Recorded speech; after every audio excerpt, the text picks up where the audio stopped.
Ready to go, count zero, Ultraman Omega, Kimi no mama de kawareba ii. You can do it, count zero, Ultraman Omega, you'll defeat Bailao Omega, get on.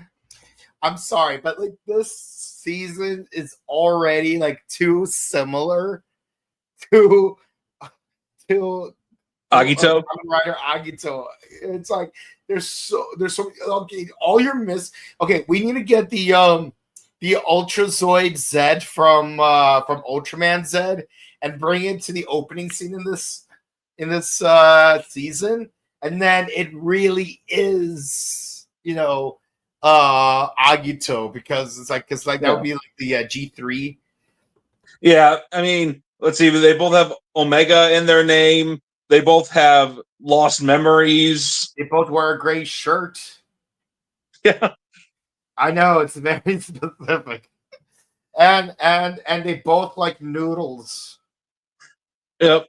Well, who doesn't like noodles, to be fair? That's true. And as we established in Zenkaiger, there's no wrong way to eat noodles. Someone out there is having chocolate pineapple noodles.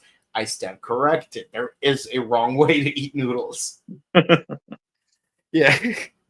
Man, I love me that Ron Swanson thing. He's like, here, have a vodka flash. And like someone takes like a photograph of you. It's like, okay, this is the wrong way to consume vodka. Also, please don't consume alcohol, and if you do consume alcohol, please do it responsibly. But yeah, no, for real though, Mike and Jake back at it again, here to discuss the new season, Ultraman Omega. Indeed. Here comes an alien. What a very generic name for an opening episode. Especially for an Ultraman, because the vast majority of Ultraman are aliens. Yes. Except for Tiga, Base, and Victory. And Gaia. Yeah. And Agul. And Ball Y'all Rock. The sword, not the Ultra. Yeah. Yeah. If you were to wield me, how would you use me? I would use you to threaten the dubbing staff to finally release a simul-dub. Of Omega? Yes. Interesting. You may wield me. Yes. So one thing that's very unfortunate to some people, but not everyone, is while there are plans to have an English dub of this season, it's not simul-dubbed like some of the past seasons have been. So, unfortunately, I had to watch it sub just like this guy right here. Well, not unfortunate for me, because I'm a subtitles guy. That's why you always do it. I know. But here's the thing. I may be a subtitles guy, but I think it's up to the viewer how they want to watch it, whether it be subbed or dubbed. So when you told me that there was no noodles, absolutely. So when you told me that there was no dub for it, I was like, really? Not yet? Yeah, I was just as confused, because usually the simul dub, the simul means simultaneous. They would dub it at the same time. But it's like, oh, we just finished discussing Gojuger just on Friday, and we're like, oh yeah, like once we're done discussing this, we're gonna go straight to watching Ultraman Omega. And we were super hyped for that. But then it's like, okay, there's the dubbed preview for the first episode. There's the dubbed preview for the second episode. But where's the actual first episode?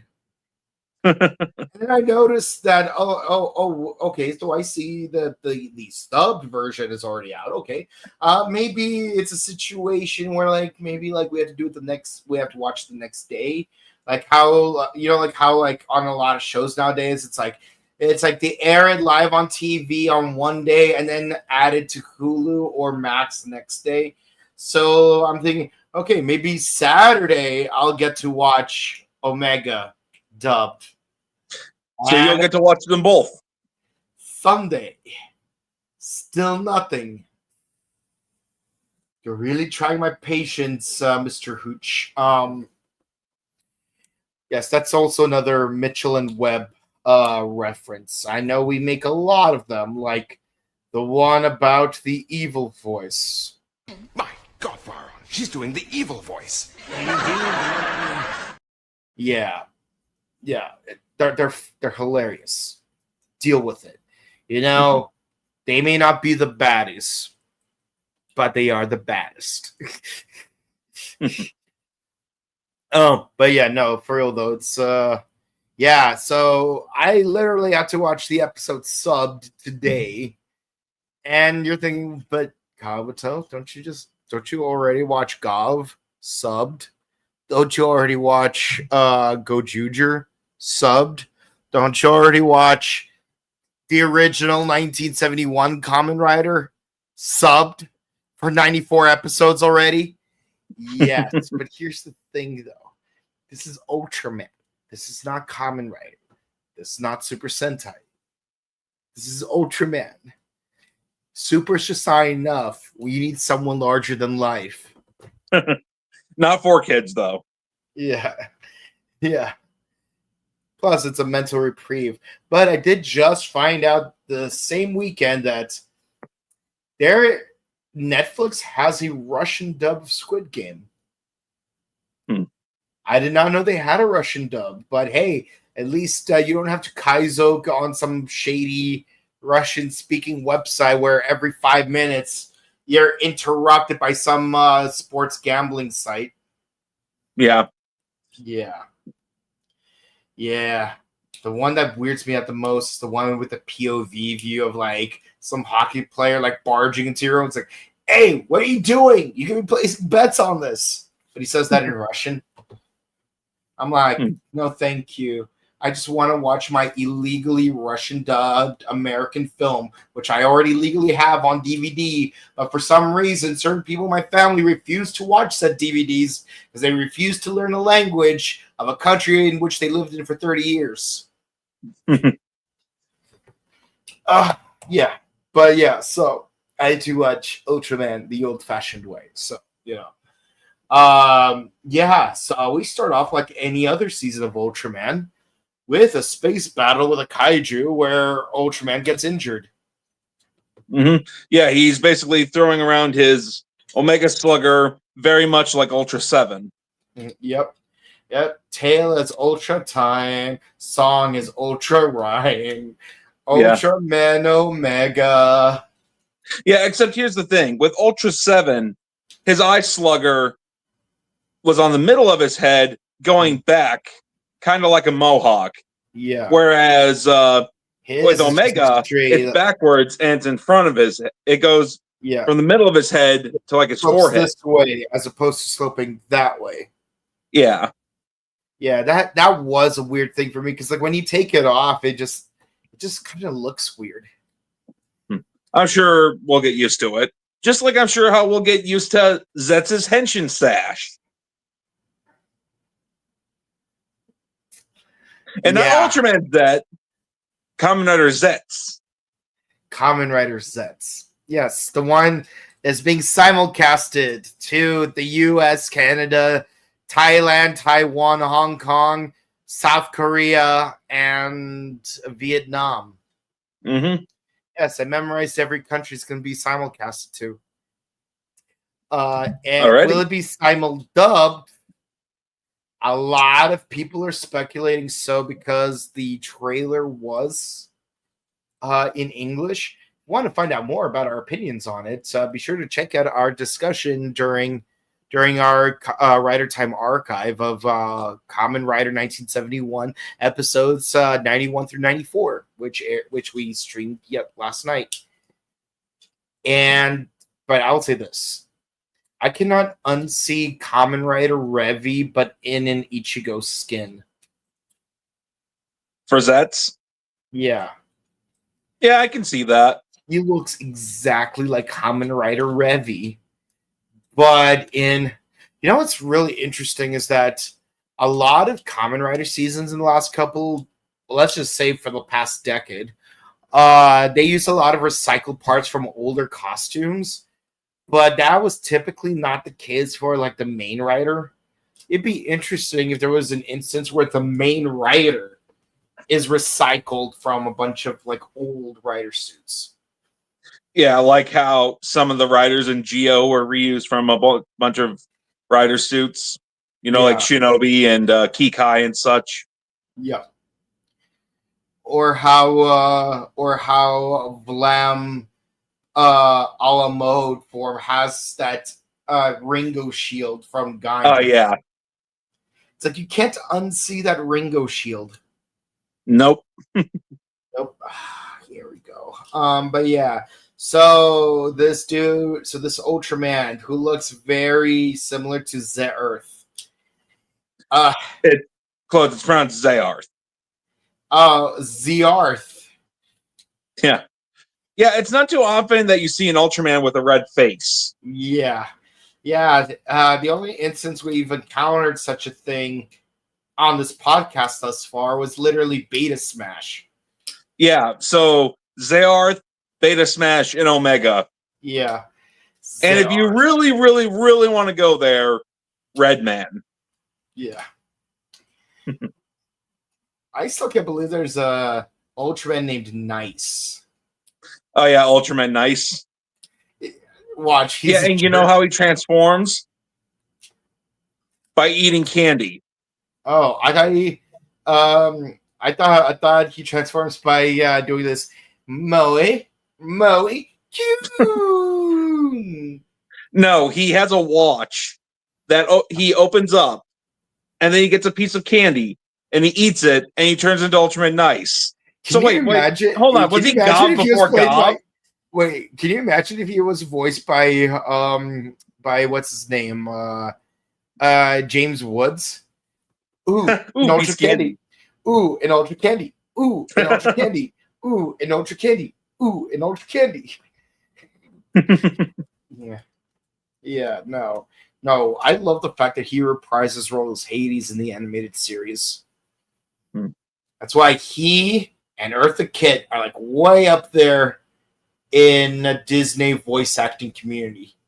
Yeah, because Eartha Kitt also reprised her role for the Emperor's New School. Yeah. Yeah, while Cusco was played by JP Mono. But so we cut to a normal city with normal people with no military organizations whatsoever because real world calamities. There's no kaiju, no warriors of light, no guts, no glory, no storage for your truck. Yeah. So here we go. So the main character is basically a storage manager. Yada yada. Okay. Yeah, he's a storage manager. He manages storage space.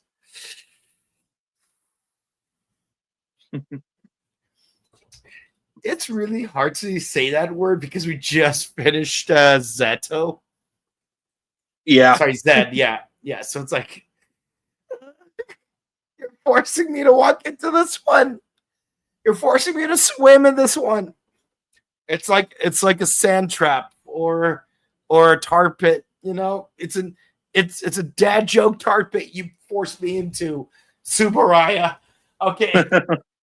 So he makes himself a plate of noodles and he does the thing. It's like he could have just sprinkled it on there, but no, he does the full pose. And he turns away and finds his noodles are missing. And where could these noodles be? Well, they're being consumed by Shuichi from Kamen Rider Agito. For lack of a better term. Yes. Like you can't tell me that it's not Shuichi because while he may not necessarily be the same actor, it's got a lot of the same mannerisms. He's got the same haircut. He's got the same outfit. Like, all that's missing is a yellow jacket, like weather jacket, and the costume's complete. Like, it's just, and he's an amnesiac. Oh my god. It's like, bruh, this is literally Agito. This is literally Agito. What's next? There's gonna be another Ultraman who succumbed to like a swimming injury, so he's like a subaquatic Ultra. Actually, that's a really cool idea. I wonder if they ever did that. Well, Agul is in Gaia. He's an Ultraman that represents water. So, But it's kind of funny how we're making these comparisons to Agito. When last season in Arc, we were making comparisons to Ryuki. Yeah.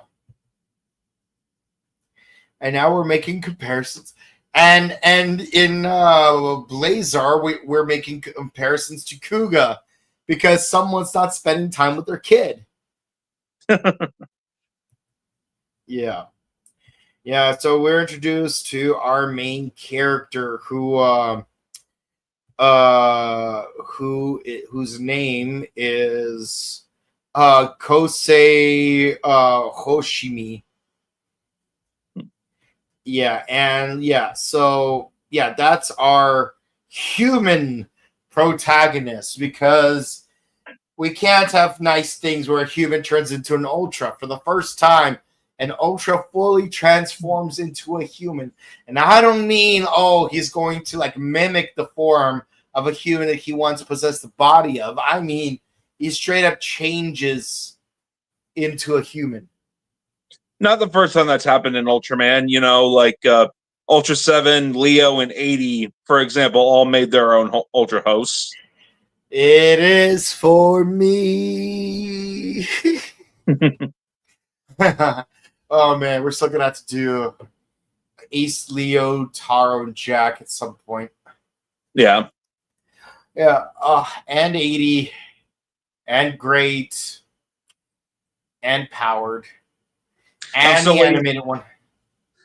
I'm still waiting for Mill Creek to release Great and Powered eventually. Yeah. Hopefully they'll be combined into a single set, because 13 episodes plus 13 episodes, it's not a big of a deal. Yeah, it's the other compilation movies, but they're just compilation movies. Yeah, we'll see. Yeah. But yeah, so it's like he's like, hey, you're eating my noodles. Calm down. Someone might make you some new ones. What does this look like? The English dub of Kabuto from the Philippines? Wait, the English dub of what? From where? Never mind. I'm going to take down all you worms. All of you. Yeah. It's like, hey, Tendo, that's my mackerel. Don't worry. Just ask Hiorio to make you another one. Hey, Tendo, I'm all out of mackerel. Oh, that's okay. I got my own right here. Damn it, Tendo, that was my mackerel. This time the Kabuto sector will definitely have listen to me. Come over here. Ding. Krillin own count. Yep. I swear, he sounds like Krillin. I can't unhear Krillin's voice in the English dub of Kabuto. By the way, I wish they actually released all 49 episodes of the Filipino English dub, because it was just hilarious to watch, especially because Kagami sounds like Krillin. Yeah. The thing is, I didn't watch it. Mm-hmm. Okay, I watched certain scenes, but I did find the entirety of the English dub of Kabuto on Internet Archive, but I wouldn't be surprised if it's not on there anymore. Yeah, I'm still upset that I can't find TJ Omega's top 10 WTF moments from Kamen Rider. Because I need that clip where he compares Amazon to Johnny Young Bosch from Broken Path. When you know, you know. But yeah, no. So basically, it's like, where'd you come from, anyways? And he's like, oh, Uh, uh, there's no way you came from the roof. Wait, maybe I could fly. Nope, I can't fly. I'm gonna be honest. I'm not a fan of Omega's personality in this episode at first because like the whole amnesiac thing, he acts very like bland. Like he has like no personality.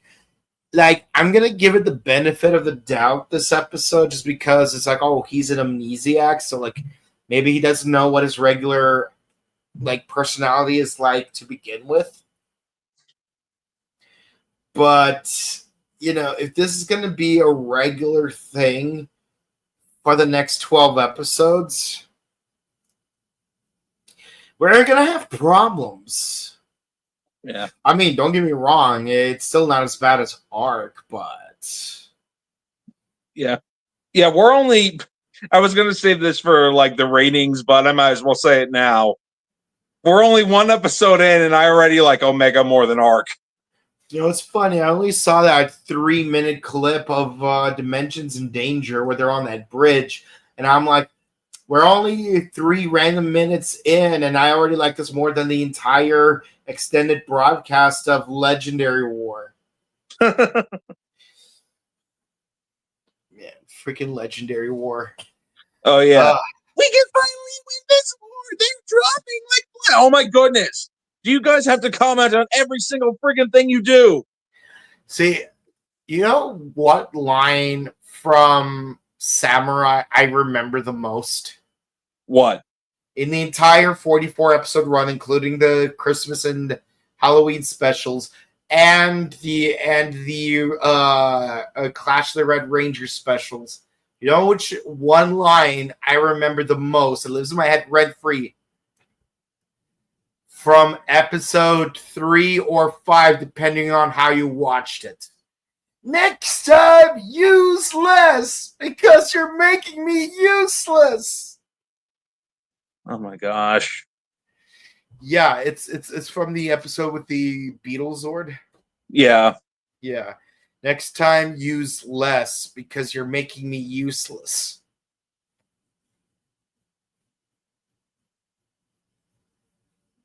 Oh my gosh.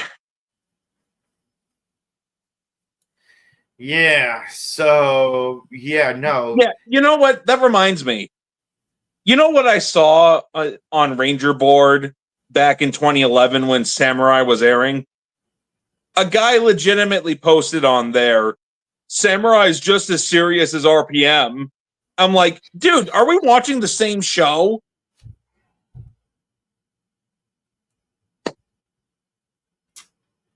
Yeah. You know what? You know what especially ruined Samurai for me? The fact that it had an adjacent time slot with Legend of Korra, because in the same weekend where a character who terrorized an entire city was blown up on a boat by his brother, and you see it on screen. That same weekend, you have Jaden being like, "Oh, you guys are so cool, but like I have to do it alone because I'm a lone wolf. I can't put you guys in danger."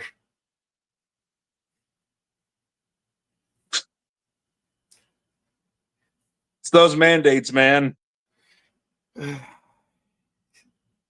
Not all kids shows were created equal. No. No. And when you put into consideration things that Time Force did. Heck, I was watching Time Force on Pluto just today. Things that even Dino Thunder did. Things that Mystic Force did. And keep in mind, everyone was goofing off with maracas on Shalafar. One of the most dangerous magical dimensions there is for some reason. Yeah, I just recently rewatched Mystic Force. Yeah. Even that had some serious undertones, like going to a rave where you're basically going to become a shocker victim. Yeah. Yeah, they straight up pulled from, like, as silly as Mystic Force was, they pulled a page from the Kamen Rider 1971 handbook. Don't go to a rave after 2 a.m. because nothing good ever happens after 2 a.m. Yes, that's a How I Met Your Mother reference, but it applies. Yeah. So yeah, we're just goofing off for like the entire first half of the episode. We don't really learn much about the character's personality, which is probably my biggest complaint about the episode. Because aside from liking noodles and getting a third place ribbon in the 5th grade, what do we know about our main characters? Nothing really. Yeah. Yeah, and to Ark's credit, at least we know that Shiro likes coffee. Yeah. To a comedic degree. And I'm all for it. It's like, oh, you have a good character in a bad season, while a bland character in a potentially good season. Yeah. If we're only basing this off of like one episode.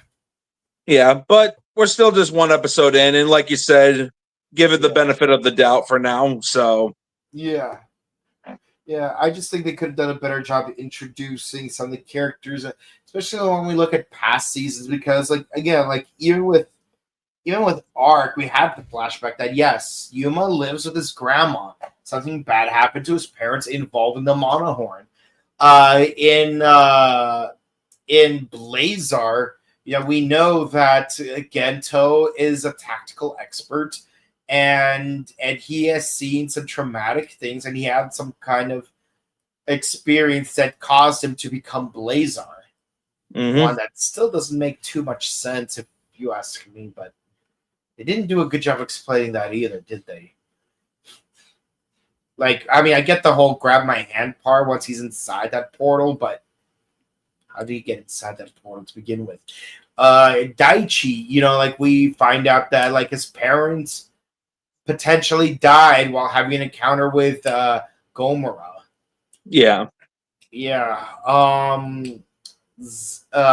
Zed, he's part of a research team and he is a really bad pilot. But he wants to do right by people. He's just really bad at his job.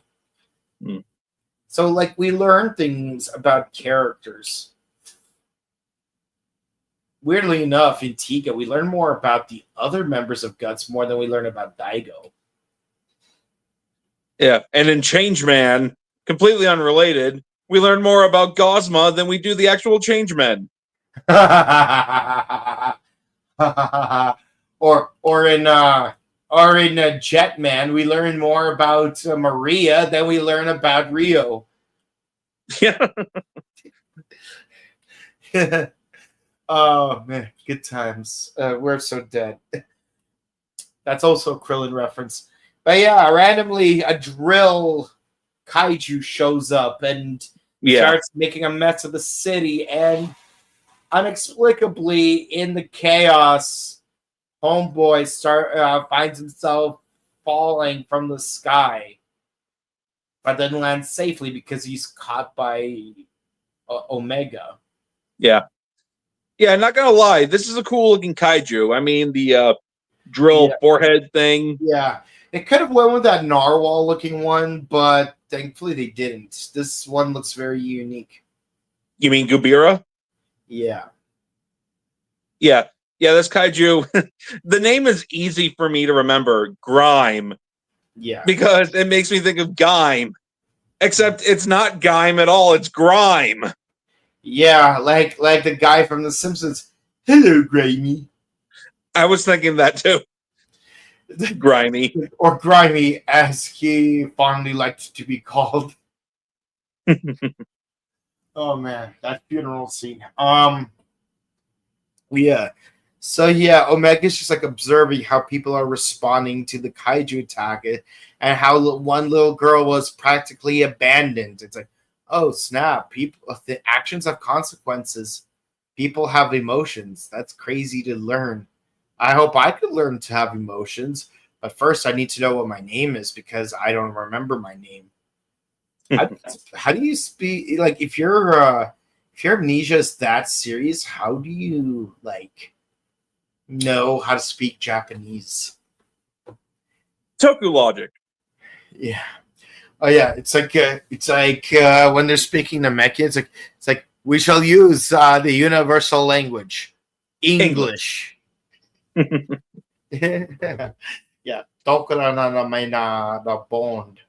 Oh, you guys have such a beautiful language. Shimura topadat katapata English. Did you make a buddy there, Little Green? I'll call you Big Green. Yeah. But yeah, so the kaiju attacks again, and now we're up in the air again. It's like the last 5 minutes of footage of the episode had no purpose whatsoever. We're just doing the same thing twice in a row. But suddenly, Omega remembers he could jump good. Hold on. I gotta do this right. You can fly? No, jump good. Watch out. Gotta get back to space, Ultraman Omega. So he's able to just flick his hand out, and this energy boomerang comes out of nowhere, starts spinning around, and he grabs it. It's like that pulls like his necklace off of his neck. It's like, phew, and then it like pulls down, and it just like flaps open. Yeah, and that's when you know it's time. Oh yeah, we need Ultraman power now. Yeah, and then I gotta say his transformation is pretty cool. It kind of reminds me of Ultra 7's transformation in a way. Honestly, it reminds me of Mighty Morphin Season 3. We need Ultraman power now. Yeah. Ninja Ranger power now.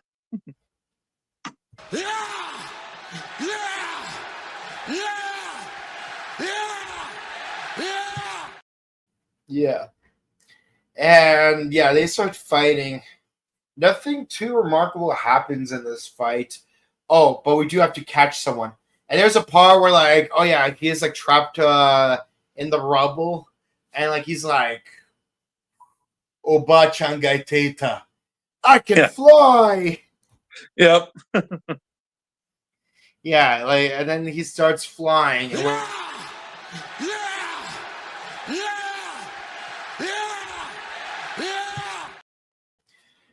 And he just like rips his slugger off of his head, and his head looks very weird without the slugger on.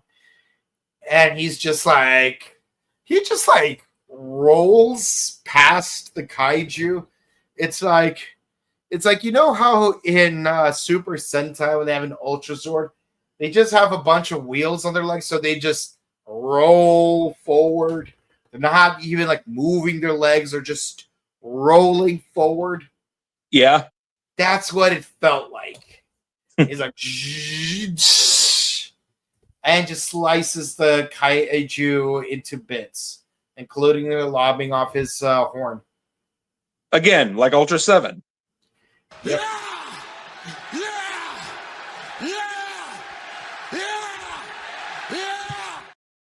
And the episode ends with him saying, wait, there is something I remember.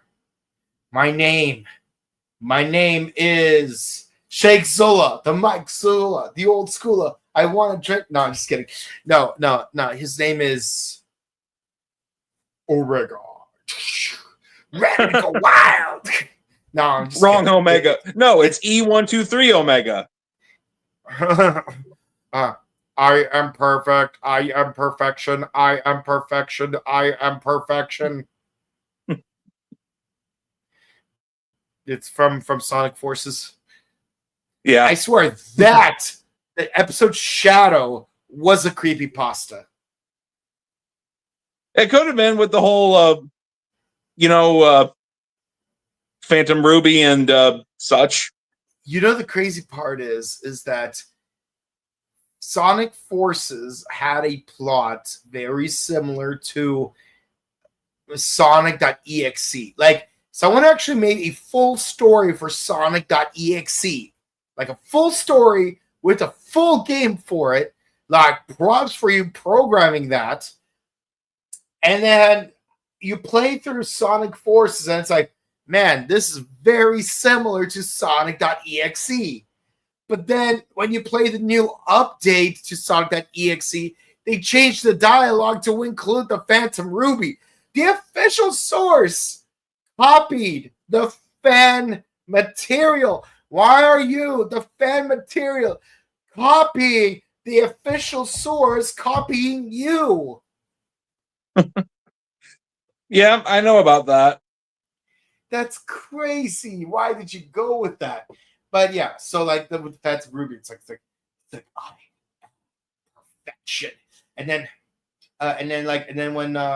when E123 in that third chapter is like, I am perfection, I am perfection, I am perfection. I'm like, oh, oh, oh, oh. Oh, hell no! Oh, hell no! Oh, hell no! Oh, hell no!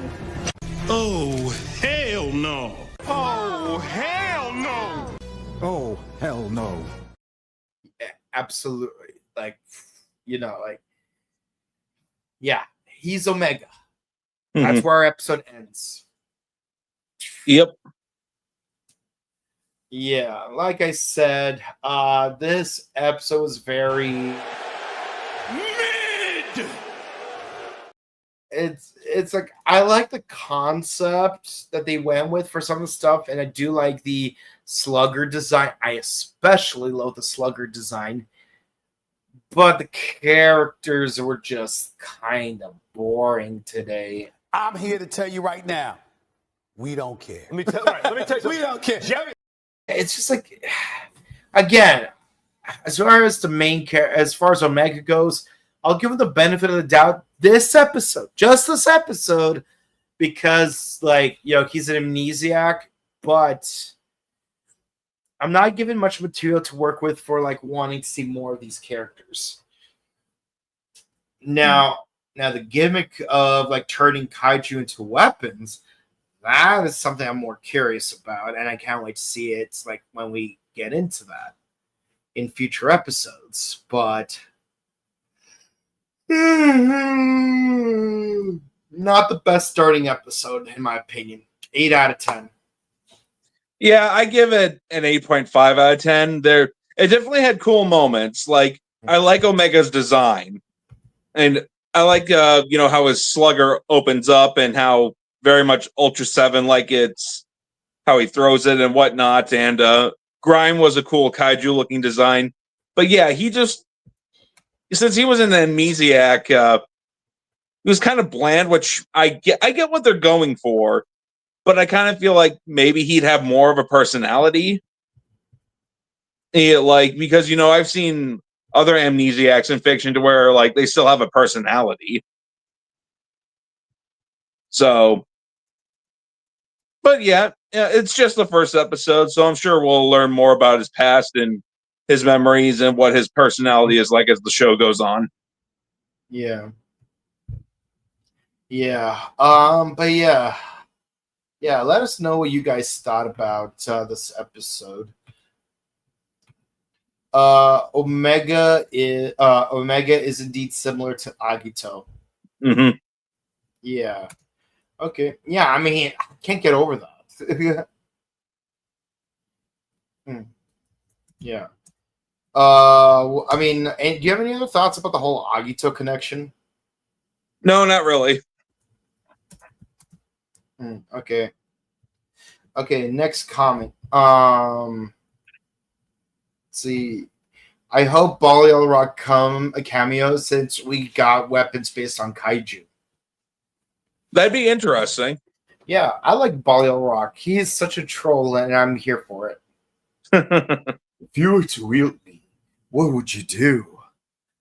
Yeah. No, I made so many jokes about that the other day with my friend from Saitama, because like we're both JoJo fans and Tokusatsu fans, so it's like I had to like say like, yo, like why does this guy sound like Dio? Like Ura Ura Ura Ura Ura.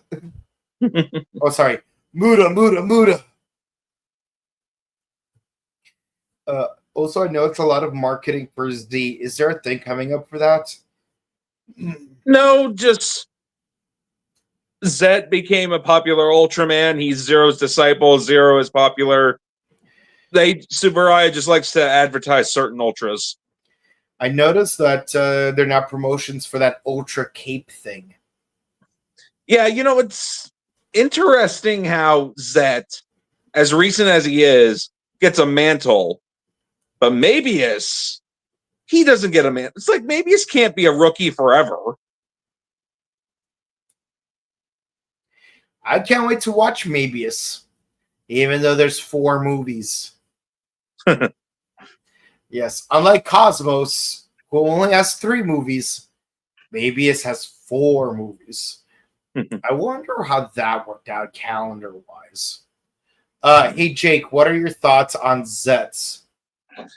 Oh, well, the design is very interesting. Like, some people are saying that it looks like Ichigo and a bit of Fies and a bit of Revi. And I can certainly see all those comparisons.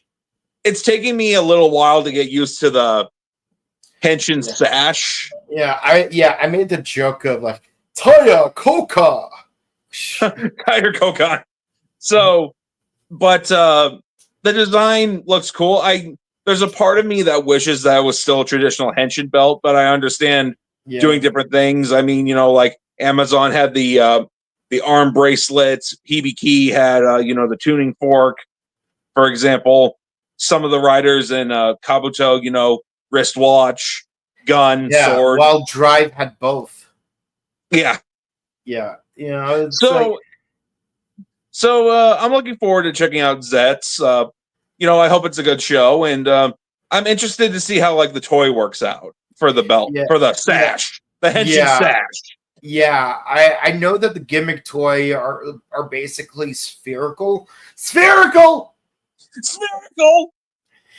But yeah, let's see how that plays out. And again, like it's gonna feel so weird to have a simul dub. Like I really hope that there will still be certain subtitled openings for it, because I do want to sing along to it. I like being able to sing along to Kamen Rider theme songs. Yeah, like Mabushi, good stuff. Like man, like I love doing Kamen Rider karaoke. Dare ga kimi mo aishiteru, dare ga kimi wo shinjiteru, dare ga kimi wo mitsumete. Doko kade. Oh yeah, Black Arach's ending. Doko kade. Yeah, that song like hits different, But yeah, that's it for the comments, guys. And like I said before, like it a lot of like the plot feels very wizard-like, but the writer's suit feels like Revice with an Ichigo color palette. Yeah, it looks very similar. I hope that's not the case, but it's looking like that. Yeah, and also to a certain extent, it also looks darker. Like, not just like visually darker, but like it looks like the plot's gonna be a little bit more serious, like Amazons and Black Sun. I don't know how. I mean, like, I get that would work for like appealing to an American audience, but I don't know how that will appeal to a Japanese audience. I wouldn't be surprised if this season does really well in the US, but does poorly in Japan. Sometimes that's the case because, like, with some Japanese toku shows, like, for example, Just Beyond from Metal Heroes, was not very popular in Japan. Huge in Brazil. Yeah. And I know that Gotchard is very reviled here in the US, but is actually kind of popular in Japan. Yeah, so let's see how things play out, you know.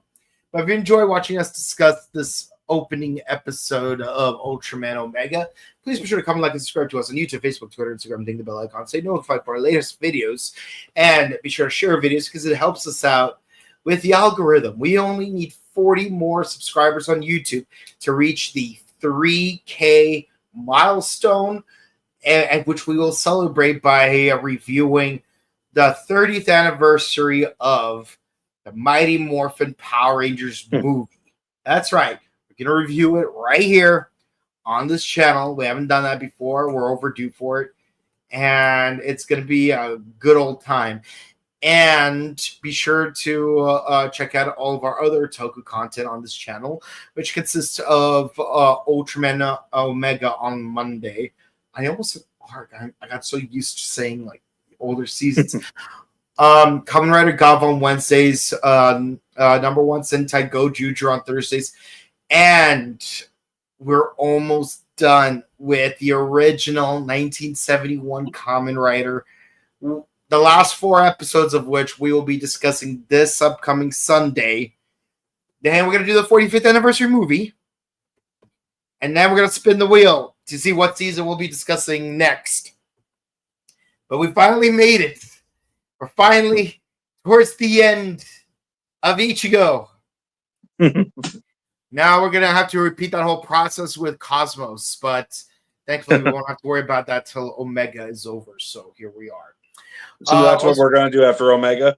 Yep. Fine by me. Yeah. It'll be a nice stall for time, and it's going to get a hard season out of the way. So yeah.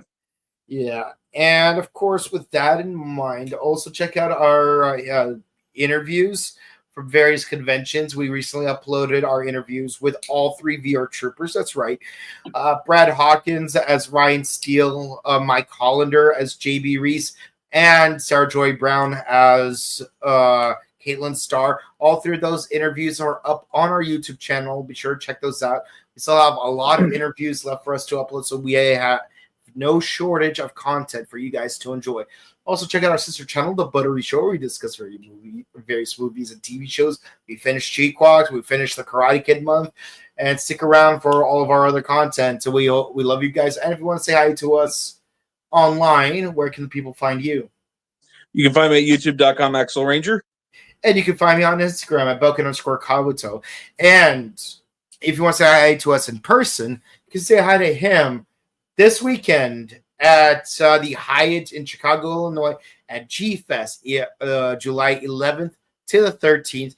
And you can say hi to me on September 7th at the Burbank Marriott Convention Center during ToonCon, where they will be celebrating the Batman 20th anniversary. Until next time, we hope you had a great 4th of July weekend. If you went to AX, we hope you were staying safe out there. See you guys maybe next week, maybe 2 months from now.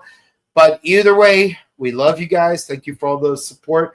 And I hope you have a wonderful rest of your week. Have a good one. Bye.